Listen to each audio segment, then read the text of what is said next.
Muito boa noite. O tema que a gente vai falar hoje é algo, na verdade, super power, ainda mais tem a ver com o século XXI. Parece, eu sempre achava que no século XXI ele foi necessário, ele é necessário, melhor dizendo, mas a gente vai ver que esse tema é um tema must, um dever, desde long time ago, muito tempo atrás.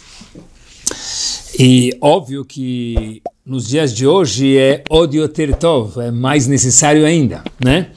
Mas é um tópico power. Resumo curto para a gente poder chegar onde a gente precisa.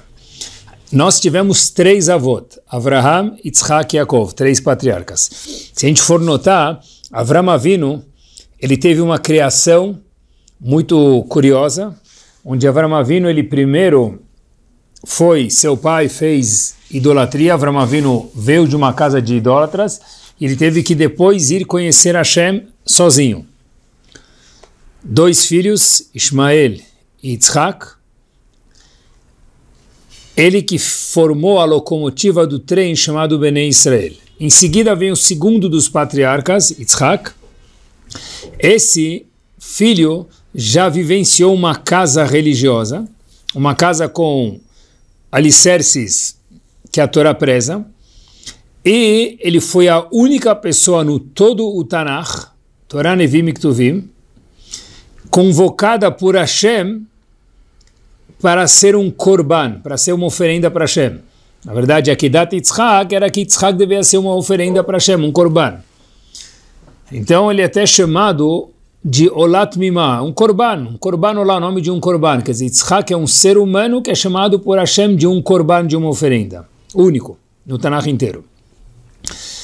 E terceiro dos últimos patriarcas era Yaakov. Yaakov teve 12 tribos, que a gente conhece. Essas 12 tribos são um mix de personalidades diferentes, cada um com sua personalidade.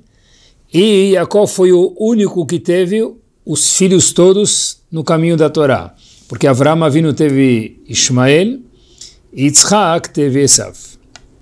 A gente vai hoje fixar num personagem que não se fala muito sobre ele, que é Yitzhak. Muitas vezes a gente fala sobre Avraham Avinu, fala sobre Yaakov. Hoje, Bezat Hashem, a gente vai deslanchar por aqui no tema do shur de hoje e falar um pouquinho sobre Yitzhak, o segundo dos patriarcas que a gente mencionou de uma forma resumida há um minuto atrás. É o seguinte, pessoal, Yitzhak teve 2 filhos, Yaakov e Esav. Bastante action em sua vida, né? Esav era o primogênito e tinha uma brachá de ser o primogênito, de ganhar tudo a mais, de ter o privilégio de trabalhar no futuro, no Mishkan, no tabernáculo e no Bet HaMikdash. E ele acabou vendendo isso para Yaakov e teve todo um action que essa venda causou. Ele fica, Yaakov, por Esav ter raiva dele, de ele próprio ter vendido essa Bechorá, o fato de ser primogênito, para Esav ter vendido para Yaakov. Esav tem raiva de Yaakov e Yaakov tem que fugir dos seus pais, do seu irmão, por mais de 2 décadas. Esav estava muito chateado com ele. E agora eu vou contar para vocês um passuk que está na Torá, que ele é pouco conhecido, mas está na Torá. Bereshit, capítulo 27, passuk 41. Confiram, please. Vayomer Esav belibo. Long date depois, quando Esav e Yaakov já estavam bem mais velhos, Yitzhak também, Vayomer Esav belibo. Esav disse no seu próprio coração. Como a gente sabe disso? Porque Hashem está contando para a gente na Torá. A gente não tem como saber o que Yaakov estava falando com o coração dele, quer dizer, os sentimentos dele. A gente vê sentimentos na Torá aí, curioso. Voltando, Vayomer Esav belibo. Esav começou a pensar consigo mesmo, falar com seu coração. Vaikrevu yeme evel aviv. Os dias do meu pai falecer, Yitzhak, Esav falando sobre Yitzhak, seu pai, já estão chegando. Vehargait Yaakov achi. Aí quando meu pai morrer, a primeira coisa que eu vou querer fazer é o quê? Matar o meu irmão Yaakov. Ou seja, Esav, depois de muito tempo, ainda continua com muita raiva de Yaakov, por ele Esav ter vendido a primogenitura para Yaakov, mas ele está com muita raiva, muito ressentido disso. Ele falou, só deixa meu pai falecer, Yitzhak, que eu, Esav, vou matar Yaakov. Passuk na Torá, pouco conhecido, mas está na Torá. E aí, beleza.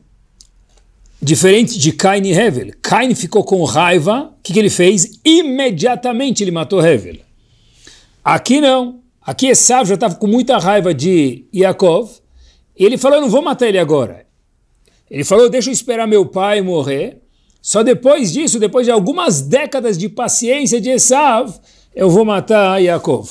E a pergunta é, um minuto, algumas perguntas. A primeira pergunta é, porque ele não fez que nem Cain? Cain ficou chateado, na hora ele matou seu irmão Hevel. Porque aqui, o que fez Esav esperar décadas? Falou, olha, meu pai, depois que meu pai morrer, eu vou levantar, que eu tenho muita raiva de mandar e de matar meu irmão Yaakov. Porque ele não matou imediatamente. E mais uma pergunta powerzíssima, meus queridos, um minuto. E daí que o pai dele vai morrer? E aí ele não vai ver ele matando o irmão, mas Rivka vai estar viva? Rivka faleceu depois de Yitzhak? Então, como que Esav vai matar seu irmão Yaakov? Porque ele está com muita raiva, porque o pai dele vai morrer, o pai dele não vai ver essa ação, então ele não está preocupado. Mas um minuto, Rivka ainda está viva, porque ele não está preocupado com o fato que Rivka vai ver. Duas perguntas. Primeiro, o que fez ele esperar tanto tempo? E dois, Rivka. Pior ainda, pessoal, se a gente for olhar para essas perguntas ficarem mais fortes, se a gente for olhar os records de Esav, Esav era um assassino. Esav era famoso no mundo por ser assassino. O valor da vida alheia, e óbvio que da dele também, porque uma coisa está relacionada com a outra, era muito barato para ele. Então o que fez ele demorar tanto para matar Yaakov? Pessoal, aqui tem uma resposta gigantemente forte e muito contemporânea aos dias de hoje. Um must para cada um nas nossas vidas. Algo, na verdade, inacreditável. Tem um passuco que responde às nossas perguntas. Antes de Esav falar, eu quero matar meu irmão Yaakov, vou só esperar meu pai Yitzhak falecer, em Parashat Toledot também tem um passuco que talvez seja mais famoso. Vayehav Esav et Esav kitzait bepiv. Yitzhak gostava muito de Esav. Yitzhak, mais uma vez, seu pai gostava muito de Esav. Verivka ohevet et Yaakov. E Rivka gostava de Yaakov. Pessoal, olhem a resposta que power. Esav tinha uma pessoa no mundo que apostou as fichas nele. Quem era Yitzhak? O passuco escreve, Vayehav et Esav. Yitzhak gostava de Esav. E Rivka termina o passuco dizendo, Ohevet et Yaakov, gostava de Yaakov. Todo mundo no mundo olhava para Esav como wanted. Aquele cara que a gente precisa procurar ele, dead or alive, vivo ou morto, a gente precisa matar esse homem, tirar ele da sociedade. Menos uma pessoa. Vayehav et Esav. Yitzhak gostava de Esav. E é óbvio que Esav sabia que Yitzhak gostava muito dele. Yitzhak é o pai, mais uma vez Esav é o filho. Pessoal, o que isso muda? Muda mundos. Olha o que isso gera, pessoal. Fora o I love you, que era sincero, óbvio, né? A Torá conta isso pra gente. Tem algo bem mais giant por trás. Esav falou o seguinte, meu pai gosta de mim, e meu pai tem uma imagem maravilhosa de mim. Eu não quero destruir essa imagem que meu pai tem de mim. Por isso, apesar que eu tenho raiva do meu irmão Yaakov, por décadas, não que nem Cain que matou seu irmão na hora, eu vou segurar essa minha raiva, pessoal, Esav o assassino, vou segurar essa minha raiva para não desfazer a imagem que meu pai tem de mim. Depois que meu pai falecer, Yitzhak, como o passuco diz, aí sim eu vou matar meu irmão Yaakov.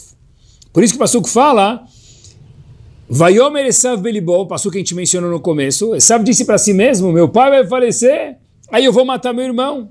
A gente perguntou, e Rivka? Vai estar viva? Não interessa, porque Rivka ou Ohevet Yaakov? Rivka apostou suas fichas em Yaakov. O único homem no mundo que apostou as fichas em Esav, quem foi? Yitzhak. Então, Esav falou, eu não quero desapontar meu pai. Por isso que ele não matou Yaakov, não tentou matar seu irmão Yaakov, até depois que o pai dele faleceu. E, pessoal, prestem atenção. Se Esav, meus queridos, quem sabe, se Esav não tivesse um pai Yitzhak que acreditasse nele, o que seria de nós hoje? Por quê? Porque essa é a única razão que fez com que Esav postergasse matar Yaakov, e no fim já Yaakov foi embora, fugiu, e Esav acabou não matando ele. Mas, se não fosse o fato que Esav tivesse suas fichas apostadas por Yitzhak nele, Esav teria matado Yaakov imediatamente. E não teria talvez Bnei Israel, o mundo seria completamente diferente e nós não estaremos aqui. Ou seja, a gente está aqui porque Yaakov está vivo. Por que Yaakov está vivo? Porque Esav não matou ele igual Caim matou Ever imediatamente. Ele era assassino, ele não tinha medo de matar, não tinha nenhum problema com isso. Resposta é uma só. Meu pai gosta de mim, ele tem uma imagem forte de mim. Por conseguinte, eu não quero distorcer essa imagem que ele tem de mim. Eu vou ter que esperar ele morrer para depois fazer o desfeito. E por isso que a gente está aqui hoje. Vou dar um passo adiante com essa ideia de quando a gente acredita no outro, a gente cria uma imagem, essa pessoa vive essa imagem e ela executa a vida conforme essa imagem, como foi no caso de Yitzhak e Esav. Algo psicologicamente e realmente magnífico. Acompanhe mais um ponto, um passo adiante. A gente tem um assunto na Torá, em Parashat Ki Tetzei, e tem uma Gemara que fala bastante sobre isso no Tratado de Sanedrin, no caso, sobre um menino chamado Ben Sorero Moré. De forma muito resumida, Ben Sorero Moré era um jovem, não é um caso, é um alahá, uma lei, um jovem que começa a comer carne crua, beber vinho, rouba os pais para comprar carne, beber vinho, e tem muitos detalhes na Torá, muitos detalhes mais uma vez, mas a Torá fala, olha, se ele passar todos os detalhes, tem alguns detalhes que tem que seguir eles, se ele derrubar todos esses cones no meio do caminho, vamos chamar assim, aí esse menino, que é um jovem menos de 13 anos, merece falecer. O Bedin mata ele. Por quê? Diz o Talmud, Yamud Zakai vale Yamud Chayav. É melhor que ele faleça agora, ainda boa pessoa, porque a gente está vendo, conforme as coisas que ele está fazendo, que ele vai acabar virando um grande vilão. Então o Talmud fala, é melhor que ele morra agora, o Bedin termine a vida dele agora, do que ele continue vivendo. Óbvio que tem muitas regras e muitos pormenores, mas voltando, esse é o Ben Sorero Moré, é o título dele. Uma criança rebelde. Agora, tem um detalhe que chama muito a atenção, que o Pasuk fala, Vetav subo aviv veimo veotzioto. O pai e a mãe têm que pegar, como que é o processo, um dos detalhes do processo, que a gente não vai mencionar todos, mas um deles a gente vai mencionar porque tem a ver com o shiur. O pai e a mãe levam ele para o Bedin, depois que constatam todos os pormenores que ele violou, e se bater com a lei, então levam ele para o Bedin para executar ele. Mas o Pasuk fala que o pai e a mãe, Vetav subo aviv veimo veotzioto, eles levam ele para o Bedin para executar ele. E a pergunta é, pessoal, por que tem que ser o pai e a mãe? Se todo ponto é que o menino ele violou muitas leis, e regras que a Torá viu que não tem mais como voltar atrás, lá que a Gemara explica em detalhes no Tratado de Sanedrin, mais uma vez, então que só o pai levasse ou só a mãe levasse, porque precisa ser o pai e a mãe. E o Talmud fala que se os dois não levarem, o menino não é Ben Sorero Moré. Por quê? É absurdo. Se ele tem as leis de um Ben Sorero Moré, porque ele violou tudo o que precisava, e ele tem que ir embora do mundo, então o que muda se o pai e a mãe levam, ou só o pai ou só a mãe? E o Pasuk fala, Vetav subo aviv veimo, tem que ser os dois que levam esse menino no Bedin para analisar e não deixar ele mais em vida. Rav Elias Vei foi um dos gigantes, especialmente nos Estados Unidos, foi o Rosh Yeshiva de Filadélfia. Ele faleceu em 2009, relativamente contemporâneo a gente. Ele fala o seguinte, por que tem que ser o pai e a mãe? Pessoal, olhem que brilhante. Ele fala o seguinte, se for um só, por que não, essa criança não é um Ben Sorero Moré, ele continua vivo? Diz ele o seguinte, porque se o pai e a mãe levam ele para o Bedin, é porque nenhum dos dois acredita mais nessa criança. Ele fala, meu filho violou tudo, eu vou cumprir a lei e vou levar ele para o Bedin. Se só um leva, quer dizer que o outro que não está levando, fala o quê? Eu ainda acredito, seja o pai ou a mãe, que meu filho pode mudar.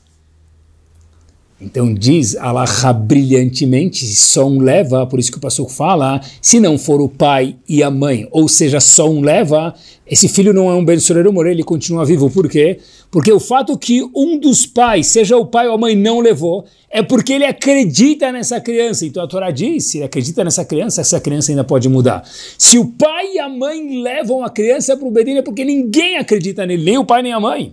Essa criança não tem mais solução. That's it, the end. Pessoal, olhem que power. Quando a gente acredita em alguém, a gente dá vida para essa pessoa. Seja ele Esav, que era um assassino, mas ele falou para o meu pai, eu não sou visto como assassino, então não posso me comportar assim. Seja o Ben Soror Umoré, que tinha um monte de regras que ele violou, roubou e fez coisas gravíssimas para uma criança. E a Torá fala que se o pai ou a mãe não levam, é porque alguém ainda acredita nele, assim diz, explica Rav Eliasvei, Zichron Libraha. Por isso que ele não é um Ben Soror Umoré. Anima Amin. Eu acredito. Em Hashem, certeza que precisa. Mas naqueles que estão do nosso lado, não menos. Nas devidas proporções. Que segredo maravilhoso, pessoal, que Torá maravilhosa, de verdade. Quando a gente consegue olhar para um jovem, para um filho, para um cônjuge, para um congregante, para um funcionário, além do agora, é porque a gente está acreditando nele. Incrível. Qual que é o nosso job? O nosso job é anima a mim, eu acredito em você. E não dá para enganar, eles sabem disso. Faro fino. Só que tem que ser de verdade. Sabem que um dos grandes homens no mundo da Alahá e um Rosh Yeshiva em Toravadat, chamado Rav Israel Belsky, ele disse que uma vez ele estava falando para professores, ele falou que um Rebbe, um professor, que ele não acredita nos seus alunos, ele está na profissão errada. Um professor que dá aula para uma classe ou muitas classes, ele não acredita nos seus alunos, todos, ele está na profissão errada, porque o aluno ou aluna, impossível mudar ele se o mentor não acredita nele. E o giant é que se a gente acredita de verdade, essa pessoa vai acabar sendo o que a gente acredita. Olhem só aqui, master. A gente sabe que a gente tem muitas mulheres que foram profetisas, o Talmud diz, no Tratado de Megillah, mas uma que é muito, muito famosa e ficou escrita também nos Nevi'im e nos Ktuvim é Esther. Esther, na verdade, Megillat Esther, história de Purim. Esther teve uma história assim absurda, se a gente for imaginar. Esther casou com Ahasverosh. Esther era uma profetisa. Tentem imaginar, pessoal, uma mulher que era profetisa casar com um homem que não era do povo. Algo assim absurdo. Ahasverosh desgostava dos Yehudim, diz o Talmud no Tratado de Megillah, mais do que Amán desgostava da gente. Todo mundo conhece que Amán não gostava dos Yehudim. Ahasverosh, diz o Talmud, ele prova lá, que desgostava dos Yehudim mais do que Amán desgostava da gente. Então, ela nem podia contar, por ordem de Mordecai, da onde ela, Esther, veio, que ela era descendente real de Shlomo Melech. E pior do que tudo, pessoal, essa mulher, que era uma profetisa, Esther, casou com alguém que não era do povo, um homem que detestava os Yehudim, não podia contar de onde ela era, e ela teve um filho com ele, indiscutivelmente. De onde ela teve força para continuar casada, para ter um filho com esse homem? É absurdo. Tenta imaginar agora a filha de um Rav muito importante casa com alguém que não é do nosso povo. É absurdo. Aqui Esther era uma profetisa. Então, onde ela teve força para não contar que ela era descendente de Shlomo Melech, continuar fazendo tudo o que ela precisava fazer? Teve um filho com um homem que a Gemara conta que Ahasverosh era um bêbado. Está escrito na Megillat Esther, capítulo 2, Pasuk 7. Vaihi omen et adasai Esther. Tradução ao pé da letra é que Mordecai adotou Esther. Essa é a tradução ao pé da letra. Mas eu vi uma explicação maravilhosa. Vai omen. Omen vem da palavra emuná. É o substantivo do verbo emuná, de ter fé. Omen é o substantivo. Omen é o verbo, melhor dizendo. Ele omen, vai omen. Emuná é o substantivo e Omen é o verbo. Então disse Esther, da onde eu surgi, assim diz Megilat Esther, vai Omen etadassai Esther. Já que Mordecai acreditou em Esther, ele falou, olha, nós dependemos de você, se você foi escolhida para ser a rainha, é porque nós dependemos de você, e eu acredito que você vai conseguir fazer essa função. Vai Omen, da palavra Emuná, eu acreditei em você. Na hora que Mordecai acreditou em Esther, de uma forma de subconsciente, também, Esther não queria decepcionar Mordecai e se comportou conforme. Esav, Ben Sorero Moré e Esther, 3 personagens, cada um com seus méritos.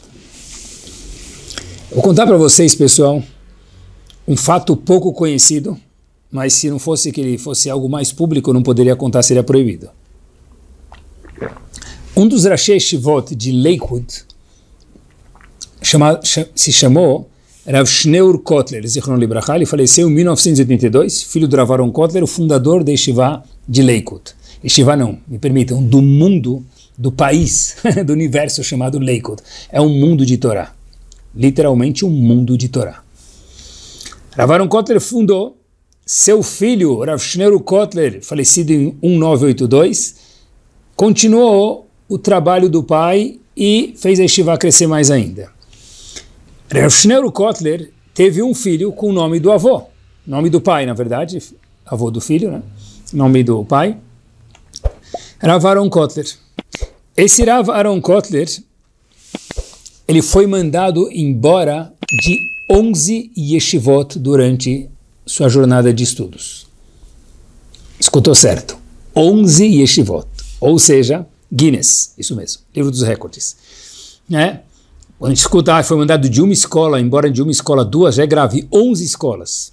E o pai, Rav Shneur Kotler, que era o Rosh Yeshiva de Lakewood, BMG, ele recebeu 11 vezes, convidamos seu filho a se retirar dessa escola. De novo. Pessoal, esse homem, ele próprio contou, por isso que eu conto para vocês, em público, que ele falou o seguinte, se eu sou quem eu sou hoje, foi isso que ele falou, então estou repetindo, é porque minha mãe nunca abriu mão de acreditar em mim. Repetindo as palavras que ele falou. Por isso eu sou quem eu sou hoje. Esse homem, pessoal, ele não é o Rav de BMG, de Yeshiva de Lakewood, ele é o CEO, ele trabalha na office, no escritório de BMG, e BMG, em 1996, tinha 1.700 alunos. Esse homem que trabalha lá fez BMG subir de 1.700 alunos para quase 7.000 alunos. Por quê? Anima Amin. A mãe dele, Ma'amin, acreditou nele. Mas ele foi mandado embora de 11 escolas. Mas eu sei que eu tenho potencial, porque minha mãe acredita em mim, eu não vou dar um desfeito para minha mãe. Então eu vou fazer o máximo para manter essa imagem que minha mãe tem de mim viva. Algo psicologicamente absurdo, mas é assim que funciona. Pensar... Na verdade, pessoal, acompanhem comigo.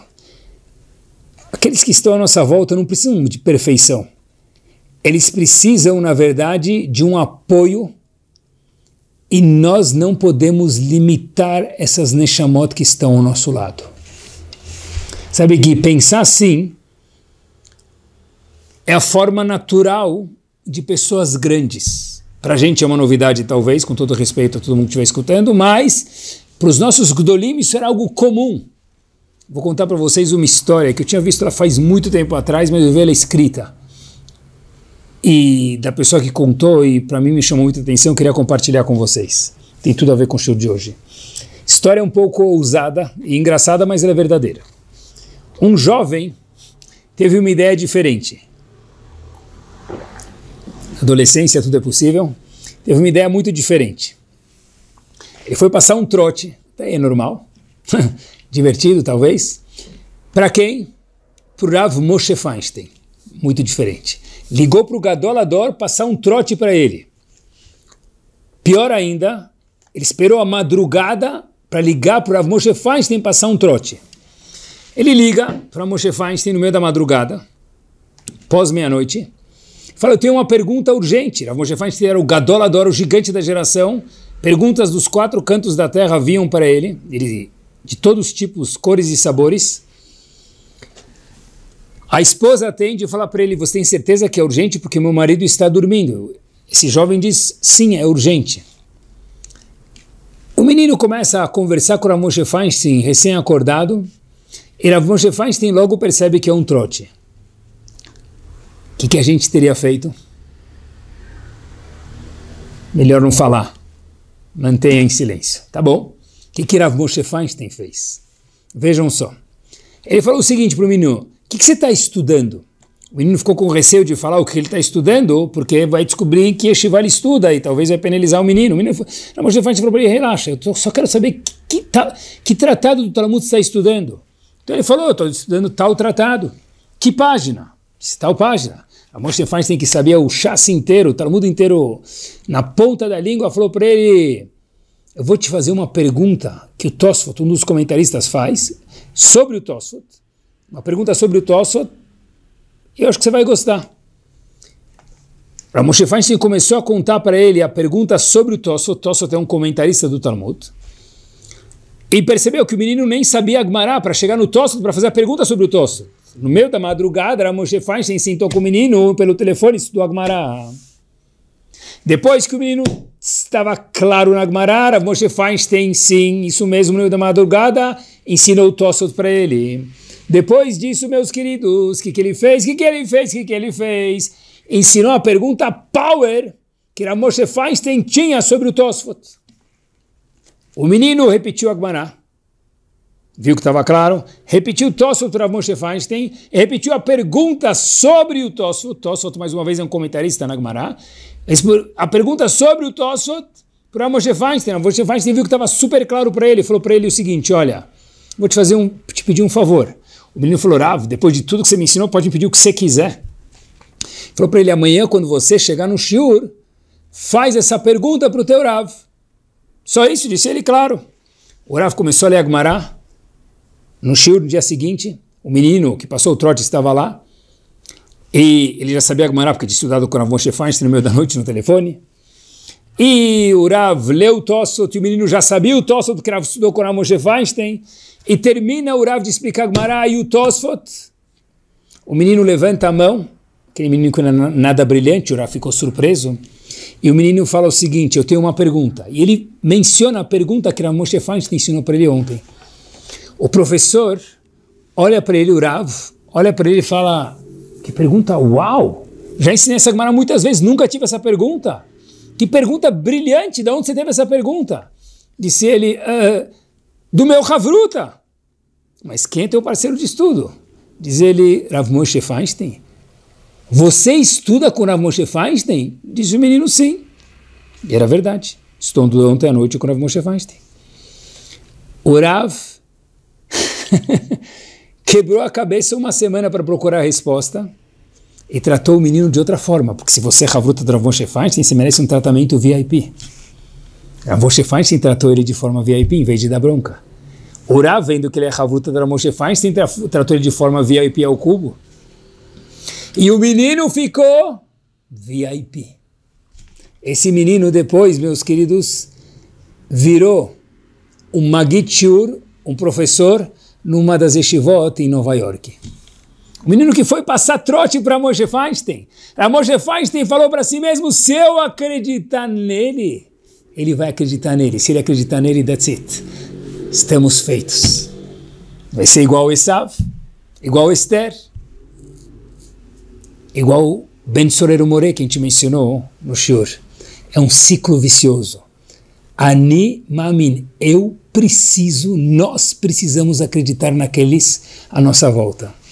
Porque, pessoal, todo mundo quer ter segurança hoje em dia. Tem 2 portarias para entrar num prédio, entrar em qualquer lugar, não num banco. Qualquer prédio você tem 2 portarias. Mas como pessoa, nós queremos ter segurança. E a gente quer manter a nossa imagem. Que imagem? A imagem que a gente pode projetar neles, essa imagem que eles vão querer manter. Ou seja, quando a gente acredita naqueles à nossa volta, especialmente quem é mais próximo, eles fazem dessa imagem a realidade e vivem conforme isso. E não dá para enganar, pessoal, porque eles têm faro fino, sensibilidade. Se a gente acredita de verdade neles, jackpot. O desejo intenso, especialmente no século XXI, parece que não era só o século XXI, porque a gente aprendeu de Esav aqui também, falei para vocês, né? Pensei que era uma coisa do século XXI. É antigo, mas hoje é mais necessário, eu acho, que a história é antiga, mas é um must. Sabe que vou contar para vocês algo que aconteceu comigo. Pessoal, vou dividir com vocês. Eu me lembro que quando eu estudei em Baltimore, na Yeshiva, privilégio de estudar na Yeshiva, e eu fiz primeiro 1 ano e meio de Yeshiva, full time, graças a Deus, anos maravilhosos, e depois eu comecei a fazer Yeshiva, ia para a faculdade bem no fim do dia, umas 5 da tarde, período noturno, fazia a faculdade. Eu comecei a fazer faculdade, mas eu gostava tanto de Yeshiva e estava tão gostoso estudar a Torá, eu vi que a coisa mais gostosa do mundo é estudar a Torá. Eu falei, olha, eu não quero mais continuar fazendo faculdade, eu quero me dedicar 24/7 para a Yeshiva. E eu fui conversar com o meu Rav naquela época, que era o Rav Schlanger, Zichron Libracha, e eu falei, olha, eu quero só parar de fazer a faculdade e quero continuar fazendo a Yeshiva. O Rav olhou para mim e me perguntou por quê. Aí eu expliquei, e depois ele volta com uma resposta dias depois e fala, olha, você tem que continuar fazendo faculdade. Falei, mas eu quero estudar a Torá, e vocês pregam aqui que a Torá é a coisa mais importante do mundo, então me deixa estudar a Torá. Se ele não, você tem que continuar estudando a Torá e no fim do dia fazendo faculdade. Aí eu falei para ele, mas por quê? Ele falou, porque eu estou te falando. Eu falei, Rav, desculpa a ousadia, mas por quê? Ele virou para mim e falou o seguinte, lembro como se fosse hoje, porque eu peguei o telefone, naquela época não tinha outros meios de comunicação, eu peguei o telefone e liguei para o Rav Shach, ele era próximo do Rav Shach, Zichron Libracha, e eu contei para ele o seu caso. Falei que você veio do Brasil, falou para os teus pais que você ia fazer faculdade, Piriparará, todo o cenário, e Rav Shach, depois de escutar, falou, esse menino faz yeshiva e obrigatoriamente ele precisa ir para a faculdade. Eu, depois que escutei que Rav Shach me mandou ir para a faculdade, eu fiz yeshiva com o maior carinho do mundo, depois eu tive a oportunidade de ficar no Kolel também, que foi a coisa mais maravilhosa do mundo, mas eu não só fiz graduação, eu fiz pós-graduação nos Estados Unidos, eu fiz Master de Business Administration. Mas por quê? Porque eu tinha prometido para os meus pais, mas 2, eu queria parar, porque eu vi uma nova vida. Mas se o Rav Shach me falou isso, é porque ele falou que isso é bom para mim e criou essa imagem em mim que eu preciso fazer porque ele me pediu, então é isso que eu preciso. Ficou essa imagem em mim e eu fiz até o fim. E terminei. Pessoal, quando a gente cria uma imagem para uma pessoa, mas tem que ser verdadeira, nela, essa pessoa vive conforme essa imagem. Pessoal, que ferramenta mais poderosa, pro lado positivo, óbvio. A gente pode estar, eles falam que, para terminar, não dá para estar em mais do que um casamento ao mesmo tempo, não dá para dançar, ter uma expressão em 2 casamentos ao mesmo tempo. Hoje eu aprendi que dá para discutir com isso. A gente pode estar em 10 casamentos ao mesmo tempo, porque a gente sente, tem, pessoal, não literalmente, mas se a gente tem alunos, filhos, discípulos, pessoas ao nosso redor, e a gente investe nessas pessoas, a gente acredita nelas de verdade. A gente é um pedaço delas onde a gente estiver. Então a gente pode estar em 10 lugares ao mesmo tempo, porque essas pessoas são uma faísca nossa em algum lugar.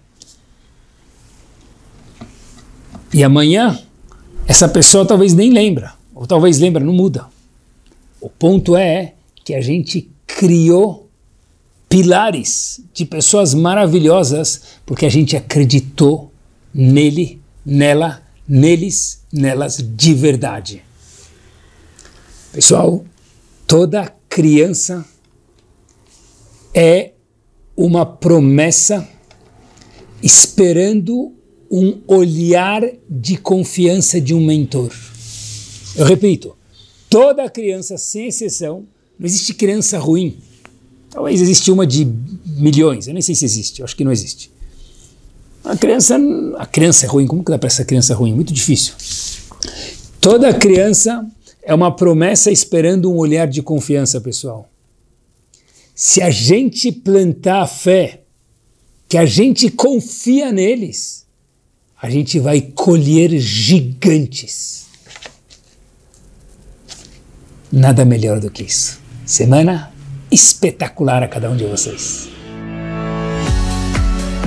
Não deixe de nos acompanhar pelo aplicativo Caraguila, no Spotify ou no YouTube. Quem aprende, cresce e vive cada dia melhor.